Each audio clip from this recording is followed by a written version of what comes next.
नमस्कार बच्चों, online education with Tikesh में मैं आप सभी का स्वागत करता हूं। आज हम लोग जानेंगे संख्याओं के बारे में। संख्याओं के बारे में आपने कक्षा पहली से लेकर 5वीं तक अच्छे से समझा है, पढ़ा है, जाना है और उनकी संक्रियाओं को भी उपयोग किया है। आज हम लोग उसी की पुनरावृत्ति करेंगे। सबसे पहले हम लोग जानेंगे प्राकृत संख्याओं के बारे में। तो प्राकृत संख्याएं किसे कहते हैं? गणना के लिए उपयोग की जाने वाली संख्याएं प्राकृत संख्याएं कहलाती है।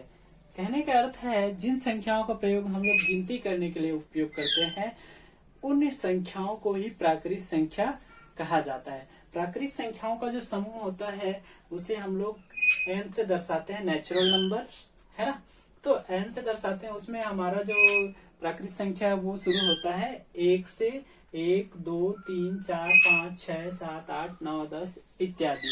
ये सारे जो है हमारे प्राकृत संख्याएं कहलाती है। अब प्राकृत संख्याओं के बाद हम लोग पढ़ेंगे परवर्ती व पूर्ववर्ती संख्याओं के बारे में। तो परवर्ती संख्या और पूर्ववर्ती संख्या किसे कहते हैं? किसी प्राकृत संख्या में एक जोड़ने पर उसकी परवर्ती व एक घटाने पर उसकी पूर्ववर्ती संख्या मिलता है। कहने का अर्थ यह है कि यदि हमारे पास कोई एक प्राकृत संख्या है तो उसमें अगर हम लोग एक जोड़े है ना तो वो उसका परवर्ती संख्या कहलाएगा, और अगर किसी प्राकृत संख्या में हम लोग एक घटाएंगे तो उसकी पूर्ववर्ती संख्या कहलाएगी। जैसे कि हम लोग देख सकते हैं 5 का परवर्ती संख्या, अगर हमको 5 का परवर्ती संख्या निकालना है तो 5 में हम लोग एक जोड़ेंगे, 5 धन 1 बराबर 6। तो 5 का परवर्ती संख्या हुआ 6। और उसी तरह से हम लोग देखते हैं 5 का पूर्ववर्ती। 5 का पूर्ववर्ती संख्या ज्ञात करने के लिए हम लोग क्या करेंगे, 5 में 1 घटा देंगे और 5 में 1 जब हम लोग घटाएंगे तो हमारे पास आ जाएगा 4। तो 4 जो है वो 5 की पूर्ववर्ती संख्या कहलाती है। अब मैं आप लोगों को बताने जा रहा हूँ प्राकृत संख्याओं के गुण, मतलब प्राकृत संख्याओं की किस तरह से संक्रियाओं का पालन होता है।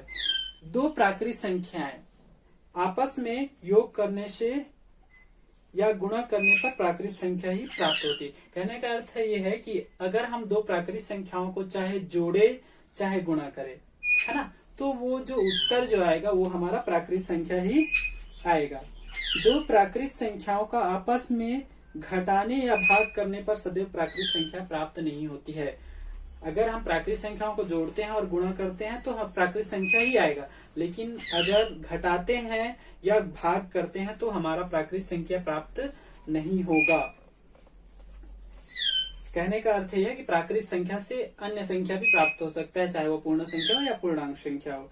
दो प्राकृत संख्याओं को किसी भी क्रम में जोड़ सकते हैं, दो प्राकृत संख्याओं को किसी भी क्रम में गुणा कर सकते हैं। कहने का मतलब अगर दो प्राकृत संख्याएं हमारे पास दिया हुआ है, आगे पीछे करके हम पहले वाले को बाद में जोड़ सकते हैं, बाद वाले को पहले भी जोड़ सकते हैं। अर्थात प्राकृत संख्याओं के लिए क्रम विनिमय का नियम योग व गुणा संक्रिया में लागू होता है। जोड़ने और गुणा करने में प्राकृत संख्या का क्रम विनिमय नियम लागू होगा, लेकिन घटाने व भाग देने में क्रम विनिमय नियम लागू नहीं होगा। घटाने के लिए हम लोग पहले वाले बाद में या बाद में वाले पहले नहीं लिख सकते हैं, ठीक है। प्राकृत संख्याओं के लिए साहचर्य नियम योग एवं गुणा संक्रिया में लागू होता है, जबकि घटाने व भाग की संक्रिया में लागू नहीं होता। साहचर्य नियम भी योग और गुणा, जोड़ और गुणा में ही लागू होगा, घटाने और भाग देने में साहचर्य नियम लागू नहीं होगा।